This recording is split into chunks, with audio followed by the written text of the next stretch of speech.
ఈరోజు కథ నా నువ్వు నీ నేను రచించిన వారు వనజ గారు. తెలీదా అన్నాడు. ఓహో అన్నాను. నాకు ఇంకా దగ్గరగా జరిగి చెవిలో ఏదో చెప్పాడు. అదే బయటకు చెప్తే చాలా ఘోరంగా ఉంటుందని చెప్పకుండా నాలో నేను ఊహించేసుకుంటూ సిగ్గుపడుతున్నానో భయపడుతున్నానో అర్థం కాని విధంగా ఫీలింగ్ పెట్టి ఇంకో వైపు తిరిగి గట్టిగా కళ్ళు మూసుకున్నాను. ఎప్పుడు చేరిందో తెలియదు కానీ అతని చెయ్యి నడుం మీద నిలిచింది. అంతే. నా గుండె అట్లా కడుపులోకి వచ్చిందో గొంతులోకి వచ్చిందో తెలియలేదు సరిగ్గా. చీర లేకపోవడం వలన అతని చెయ్యి డైరెక్ట్గా నడుముకు తగులుతూ ఉంటే ఏదో తెలియని గుబులు మనసులో రేగిపోతుంది. దానికి బోనస్గా కుంపటిలో ఇంకాస్త మంట పెట్టినట్టుగా అతడి ఊపిరి వెచ్చగా మెడ మీద తగులుతూ ఉంటే మనసు వశం తప్పుతుందేమో అన్న భయం వేసింది. ఓరగా తల తిప్పి అతని వైపు చూస్తే కళ్ళు మూసుకుని ప్రశాంతమైన మొహముతో కనిపించాడు.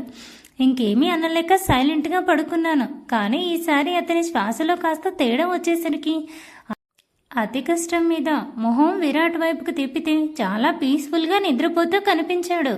నిద్రలో అతని పట్టి ఇంకాస్త బిగుసుకునేసరికి నాకు అదే పొజిషన్ కన్ఫర్మ్ అయ్యింది. ఇంకేం చేయలేక అతని చేతి మీద మళ్ళీ నా చేతిని నిలిపి అలాగే కళ్ళు మూసుకున్నాను. చాలా అందమైన ఫీలింగ్. బాగుంది. ఎప్పుడు నిద్రపోయానో నాకే తెలీదు. తెల్లారేసరికి ఏదో డోర్ కొడుతున్న శబ్దం వినిపించి చాలా లేజీగా కళ్ళు తెరిచాను. అప్పటికి కూడా ఆ విరాట్ మహాశయుడు చెయ్యి ఇంకా నా మీదనే ఉంది. అటు పక్కేమో డోర్ బాధిస్తూ పిలుస్తున్నారు. ఈ మహానుభావుడేమో చెయ్యి కాదు కదా, చేతి చిటికన వేలు కూడా జరపలేదు. ఇంకిలా కాదని చెప్పి నేనే కాళ్ళతో పాక్కుంటూ కాస్త పైకి వెళ్ళాను.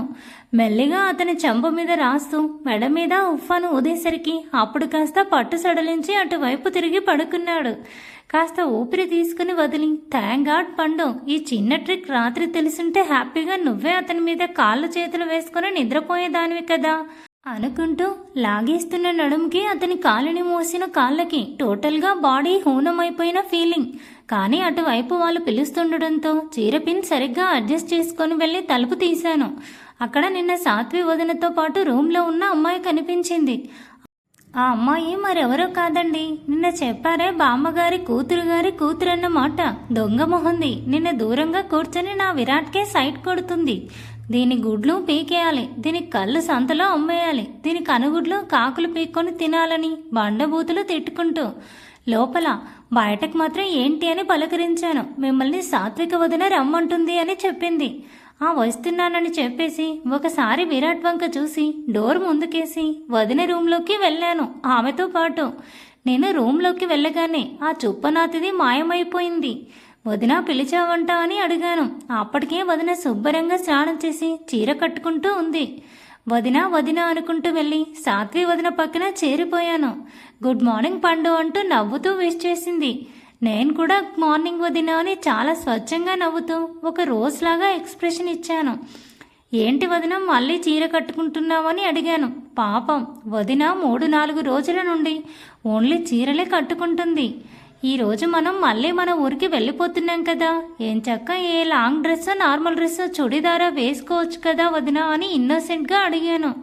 వదిన కుచ్చులు దోపుతూ నా వైపు చూస్తూ ఈరోజు మన ఇంటికి వెళ్తున్నాం, కానీ అంతకుముందు ఇక్కడ ఇంకో ఇంపార్టెంట్ థింగ్ చేయాల్సి ఉంది. ఒకటి ఉంది. ఇల్లంతా శుభ్రం చేసి నేను తీసుకొచ్చిన వడి బియ్యంతో పరమాన్నం చేసి నైవేద్యం పెట్టాలి. అప్పుడే మనం ఇక్కడి నుంచి బయలుదేరాలి అని చెప్పింది. వదిన చెప్పావని శ్రద్ధగా వింటున్నా. అవునా అంటూ అవును అని చెప్పి కుచ్చులు పెట్టేసి పవిట కుచ్చులు వేసుకుంటూ నన్ను అడిగింది పిన్ పెట్టమని వెనకాల. ఈ మధ్య ఈ 2 సార్లకి మనకు కొంచెం చీరలో జ్ఞానం వచ్చింది కాబట్టి అన్ని ప్లేట్స్ నీట్గా తీసి పిన్ పెట్టబోయాను. కానీ సరిగ్గా పెట్టలేక వదినకి గుచ్చేశాను. 2 డ్రాప్స్ బ్లడ్ కూడా వచ్చింది. సారీ వదిన చూసుకోలేదని నేను గాబరా పడుతుంటే పండు కూల్, ఎందుకలా అంటున్నావు, ఏం అవ్వలేదు, జస్ట్ గుచ్చుకుంది అంతే అని చెప్పి నీట్గా పెట్టమని మరోసారి చెప్పింది. ఈసారి చాలా జాగ్రత్తగా పెట్టాను. వదినకి ఆ సారీకి తగ్గట్టు జ్యువెలరీ వేసేసి జడ అల్లుకుంటుంటే పిన్స్ తీసి ఇస్తూ ఉన్నాను. సో మనకి జడలు వేయడం, చీరలు కట్టడం, మేకప్ చేయడం ఇలాంటివి రావు కాబట్టి ప్రజెంట్ మన పని పిన్నులు పెట్టడం, పప్పీలు అద్దివ్వడం అలాంటివే అన్నమాట. పండు నువ్వు ఇంకా ఎదగాలమ్మా అనుకుంటూ ఉండగా వదిన పిలిచి నువ్వు కూడా వెళ్ళి ఫ్రెష్ అప్ అయి రా అని చెప్పింది. సరే వదిన అని చెప్పి రూమ్లోకి వెళ్ళేసరికి మా విరాట్ గారు ఇంకా నిద్రపోతూ కనిపించారు బెడ్ మీద. అరే నిద్రపోతుంటే కూడా ఎంత క్యూట్గా ఉన్నాడో. ఎందుకో తెలియదు, ఫేస్ చూస్తే ఒక కిస్ పెట్టుకుందాం అనిపించింది. కానీ లేస్తే అమ్మో అనుకుంటుంటే మనసు మాత్రం వాడిని ప్రాపర్టీని నేను పెట్టుకుంటా అంటూ మైండ్ కాళ్ళకి కళ్ళెం వేసి ముందుకు నడిచింది. మెల్లిగా ముందుకు వంగి విరాట్ నుదుటి మీద పెదవులు ఆనించి ఒక నిమిషం అలాగే ఉండిపోయాను. ఎందుకో తెలియదు, ఇది నాకై నేనిస్తున్న మొదటి ముద్దు విరాట్కి. ఏదో తెలియని అనుభూతి నన్ను చుట్టుముట్టింది. అంతలో మైండ్ ఓసే మెంటల్, నేను వద్దంటున్న పని చేసేసావు, పెడితే పెట్టాం. అసలే అక్కడున్నది మామూలు పర్సన్ కాదు, ఆవలిస్తే పేగులు రెక్కెట్టే రకం. ఇంకొక సెకండ్లో కళ్ళు తెరిచాడనుకో, నీ పరిస్థితి ఏంటో చూసుకో అని హెచ్చరించడంతో భయపడుతూ మెల్లగా పెదవులు దూరం జరిపాను.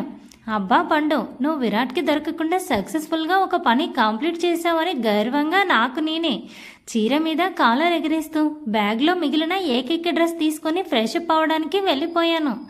ఇక్కడ కట్ చేసి కిచెన్లో సీన్ ఓపెన్ చేస్తే నేను వెళ్లేలోపు వదిన ఇల్లంతా శుభ్రం చేసి దేవుడి గది కూడా శుభ్రం చేసింది. వంటగది మా ఇద్దరి పేరు మీదకి లీగల్గా రిజిస్టర్ చేయించినట్లు. అందరూ మమ్మల్ని ఇద్దరిని కిచెన్లో వదిలి ఎవరి పనుల్లో వాళ్ళు బిజీ అయిపోయారు. సాత్వి వదిన కూడా నాలాగే వంటల్లో చాలా టాలెంట్ అన్నమాట. అందుకని కావలసినవన్నీ పక్కనే పెట్టేసి వెళ్ళారు వదిన వాళ్ళ అత్తగారు. అప్పుడు మేమిద్దరం నలభీమ పాకం చేయబోతున్నాము. అక్కడ వదిన వడిబియ్యంలో తెచ్చిన బియ్యం, ఒక బౌల్లో పెసరపప్పు, ఒక బౌల్లో బెల్లం, ఒక బౌల్లో ఇంకా డ్రై ఫ్రూట్స్, పాలు, నెయ్యి అన్ని గ్యాస్ పక్కనే ఉన్నాయి. ఒక చిన్న బౌల్ తీసుకుంది. పండు అని పిలిచింది. ఏదో పెద్ద నేను వంటల్లో ఆరిందానిలాగా. ఏంటి వదిన అని అడిగాను. ఇందులో పాయసం సరిపోతుందా అందరికీ అని అంది వదిన. నువ్వు మరీ ఇంత పీసినారేంటి? ఇందులో చూడు, అసలు ఒక్కొక్క ఇంచు ఒక్కొక్క పర్సన్కి వేసుకున్నా కూడా ఇది జస్ట్ 5 సెంటీమీటర్లు ఉంది. కానీ ఇంట్లో 10 మెంబర్స్ వరకు ఉన్నారు కాబట్టి ఇంకొంచెం పెద్దది తీసుకోవాలి వదిన అని చెప్పాను. అంతే, వదిన పాపం నేను నాకు వంటలు బాగా వచ్చనుకొని ఆ బౌల్ పక్కన పెట్టి చాలా కష్టంగా పైన ఉన్న బాండీ తీసి పెట్టింది స్టవ్ మీద. ఇప్పుడు ఓకేనా అంది. పర్ఫెక్ట్ సరిపోతుంది వదిన అంటూ కప్పులోని బెల్లం ముద్దలు తీసుకున్నాను. వదిన, మనము 10-15 మెంబర్స్కి సరిపోయేలాగా 15 ఇంచెస్ బౌల్ పెట్టాను కదా, మరి బెల్లం ముద్దలు కూడా 15 ముద్దలు కావాలి కదా, 15 మెంబర్స్కి సరిపోయేటట్లు. మీ అత్త కొన్ని ఎక్కువ బెల్లం ఉండలు ఇవ్వచ్చు కదా అని చెప్పాను. అవును పండు, స్టోర్ రూమ్లో ఉన్నాయేమో వెళ్ళి చూసి, ఇక్కడ 5 ఉన్నాయి, ఇంకో 10 బెల్లం ఉండలు తీసుకొద్దామా అంది వదిన. సరే వదిన, గుడ్ ఐడియా అంటూ తల ఊపాను నేను. ఇద్దరం అనుకున్నదే తడువుగా స్టోర్ రూమ్కి వెళ్ళి బెల్లం ఉండలు తెచ్చుకున్నామని కిచెన్ నుంచి బయటికి రాబోయే అంతలో ప్రశాంత్ అన్నయ్య అక్కడికి వచ్చి ఎక్కడికి వెళ్తున్నారు అని అడిగాడు. అప్పుడు వదిన చెప్పబోతుంటే నా టాలెంట్ నలుగురికి చాటి చెప్పాలి అన్న భావంతో, చూడన్నయ్య, మీ మమ్మీ సాత్వి వదినని పాయసం చేయమని చెప్పింది. ఇంట్లో 15 మెంబర్స్ ఉన్నారు కదా, కానీ ఇక్కడ 5 బెల్లం ఉండలే ఉన్నాయి. అందుకని మిగతా 10 తెచ్చుకోవడానికి స్టోర్ రూమ్కి వెళ్తున్నామని చెప్పాను. అంతే, అన్నయ్య నా వైపు వదిన వైపు అదో మాదిరిగా చూశాడు. ఏంటన్నయ్య అలా చూస్తున్నావు? నీకు కూడా పాయసం చేయడం రాదా? వేస్ట్ అన్నయ్య. ఇప్పట్లో మగవాళ్ళు కూడా ఎంత బాగా మంచి మంచి కాంటినెంటల్ డిషెస్ చేస్తుంటే నువ్వు మాత్రం ఇలాగే ఉన్నావా అని నేను అన్నయ్య మీద జాలి కురిపిస్తున్న టైంలో అక్కడికి రానే వచ్చాడు మా విరాట్ దేవుడు. ఏంటి ఇక్కడ డిస్కషన్ అన్నాడు.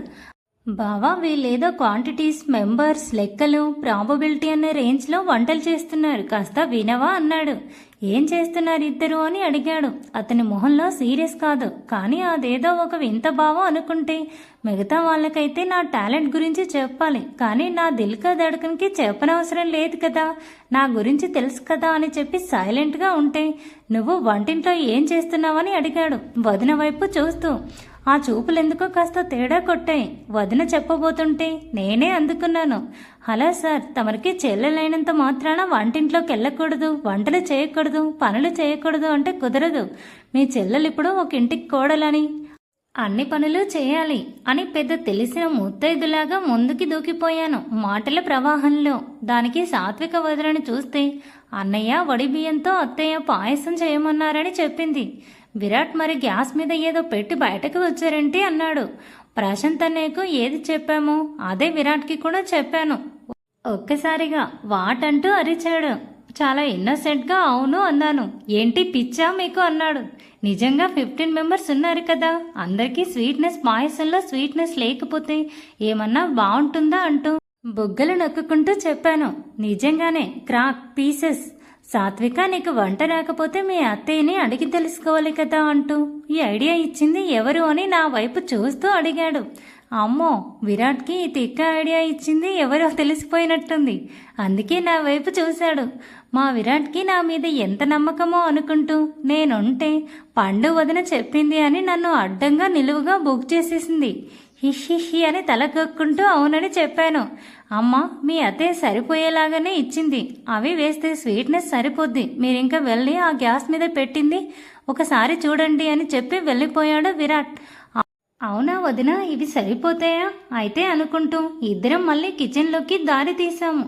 అతి కష్టం మీద నా మైండ్ గుర్తించింది ఏమిటంటే ఇంత బాండీ కూడా అవసరం లేదు అని. ఎందుకంటే నేను చాలా షార్ప్ కదా, ఏదైనా ఒకసారి చెప్పగానే నేర్చుకుంటా కదా వెంటనే అన్నట్లు ఒక మీడియం సైజ్ బౌల్ వదిన చేతికిచ్చి గ్యాస్ మీద పెట్టమని చెప్పాను. వదిన అలాగే చేసింది. ఏంటో మా వదిన తిక్క ఐడియాకి ఫాలో అయిపోయి మళ్ళీ ఇప్పుడు కూడా ఫాలో అయిపోతుంది. కొంచెం కూడా నా మీద డౌట్ రానట్టుంది. పర్లేదు పండు, నువ్వు కూడా ఒక మంచి యాక్టర్వే అనుకుంటూ గ్యాస్ మీద పెట్టిన బాండీలో కొంచెం గీ వేసి డ్రై ఫ్రూట్స్ ఇంకా కొన్ని ఏవో రోస్ట్ చేసాం. ఆ తర్వాత అదే బాండిలో పాలు పోసి అవి మరిగేటప్పుడు ఈ బియ్యం వేసేసి ఇది కాస్త దగ్గర పట్టాక బెల్లం వేసి ఫైనల్గా ఆ బియ్యం బాగా మెత్తగా ఉడికాక డ్రై ఫ్రూట్స్ వేసేసి గుమగుమలాడించే పరమాన్నం నేను వదిన కలిసి వండేశామన్నమాట. ఇప్పుడు చూడాలి ఫైనల్ ట్యాగ్. చేసింది వదినైనా కూడా గైడెన్స్ మనదే కదా, సో చూద్దాం ఆపరేషన్ ఎలా ఉంటుందో అనుకుంటూ ఇద్దరము బౌల్లోకి పరమాన్నం తీస్తుండగా సాత్వి వదిన వాళ్ళతే రానే వచ్చారు. అయిపోయిందా అమ్మ అంటే ఇద్దరం ముందు చేసిన ఘనకార్యమంతా తలుచుకుంటూ అయిపోయింది అన్నట్టు తలుపుతే ముందు వదినతో ఒక బౌల్ దేవుడి ముందు పెట్టించి పూజ చేయించి ఆ తర్వాత ఫస్ట్ టేస్ట్ చూడమని మీ ఆయనకి ఇవ్వు అని చెప్పింది. సాత్వి వదిన అలాగే చేసి ప్రశాంత్ అన్నయ్యకి తినిపించింది. పర్లేదు, ఎక్స్ప్రెషన్స్ చూస్తే బాగానే ఉన్నాయి అనిపించింది. పండు ఇక్కడి అవసరం లేదు, ఇంక వెళ్ళి టిఫిన్ కుమ్మేసి అని కడుపు హెచ్చరించేసరికి డైనింగ్ టేబుల్ వైపు వెళ్ళాను. అప్పుడు నా మనసు గుర్తు చేసింది ఏమిటంటే విరాట్ తిన్నాడో లేదో అని ఆయన గారి కోసం చుట్టూ చూశాను. ప్రశాంత్ అనే వాళ్ళ డాడీతో మాటల్లో మునిగి తేలిపోతున్నాడు. పిలిస్తే కోప్పడతాడేమో, పిలవకుండా ఒక్కదాన్నే తినేయలేను అనుకుంటూ సర్లే కాసేపు వెయిట్ చేద్దామని కూర్చున్నా. తీరిగ్గా అరగంట మాటలయ్యాక వచ్చి నా మాడు మీద ఒక్కటిచ్చాడు. తినకుండా ఏం చేస్తున్నావు అంటూ ప్లేట్లో తనే పొంగల్ వడ్డించాడు. ఇప్పుడు నేను కూడా వడ్డించాలి కదా అని ఇద్దరం సర్వ్ చేసుకున్నాక మాట్లాడుకుంటూ తినేసాము. అంటే మధ్యలో సాత్వి వదిన వాళ్ళ అత్తయ్య టిఫిన్ చేయండి అని చెప్పడంతో ఫుల్గా కుమ్మేశానన్నమాట. నైట్ కూడా ఏం తినలేదు కదా, ఇంకా తిన్న తర్వాత కాస్త విశ్రాంతి తీసుకొని అతి జాగ్రత్తల మీద ఇంకా 2 గంటల తర్వాత తిరిగి మా ఊరికి స్టార్ట్ అయిపోయాము. ఈసారి 2 కార్లు కాదు, ఒకే కారు. కొత్త పెళ్లి కొడుకు పెళ్లి కూతుర్ని ఒంటరిగా పంపించరు కదా, అందుకని నేను తోడుగా ఒకే కార్లో వెళ్ళడానికి ఓకే చేశామన్నమాట. నేను డ్రైవ్ చేస్తానని విరాట్ ఎంత చెప్తున్నా కూడా ప్రశాంత్ అన్నయ్య నిన్న కూడా నువ్వే డ్రైవ్ చేసావు కదా, విరాట్ పర్లేదు ఐఎమ్ ఓకే అని చెప్పి స్టీరింగ్ ప్రశాంత్ అన్నయ్య అందుకున్నాడు. ఇంకా వదిన ఫ్రంట్ సీట్లో ఎందుకు అని చెప్పి నేను వదిన బ్యాక్ సీట్స్లో ఎంజాయ్గా సెటిల్ అయిపోయామన్నమాట. పిచ్చపాటి విషయాలు డిస్కస్ చేసుకుంటూ వెళ్తూ ఉంటే నా బ్రెయిన్ సడన్గా వెలిగింది. విరాట్కి చీర కట్టడం ఎలా తెలుసు అని అడగాలంటే నాకు ఇంకేం తిడతాడని భయం వేసి పండు ఇది నేరుగా తెలుసుకోవాల్సిన విషయం కాదు, కొంచెం అట్టదిడ్డంగా అయినా పర్లేదు అడిగేసి అనుకుంటూ వదిన అని పిలిచాను. డ్రైవింగ్ చేస్తున్న తన హస్బెండ్కి సైట్ కొట్టడంలో బిజీ ఏమో అందుకే పలకలేదు సాత్వి వదిన. మెల్లిగా వదిన చెవి దగ్గరికి వెళ్ళి మా అన్నయ్య చాలా బాగుంటాడు, నువ్వు ఇలా దిష్టి పెట్టాల్సిన అవసరం లేదు అని నేను చెప్పడంతో వదిన తేరుకొని సరిగ్గా కూర్చుంటూ ఏంటి పండు అంది. ఓరగా ముందున్న విరాట్ వైపు చూస్తూ మీ అన్నయ్యకి గర్ల్ ఫ్రెండ్స్ ఉన్నారా వదినా అని అడిగాను. దానికి వదిన చెయ్యి నోటికి అడ్డం పెట్టుకుని గుడ్లు ఇంతవి చేసి విరాట్ వంక చూస్తూ ఉంది. వదిన ఎక్స్ప్రెషన్ చూసి కన్ఫామ్గా 10 మంది ఉంటారనుకుంటూ ఉన్నారా అంటూ బిక్కముఖం వేసుకొని అడిగాను. Thanks for watching. Please subscribe my channel for more videos.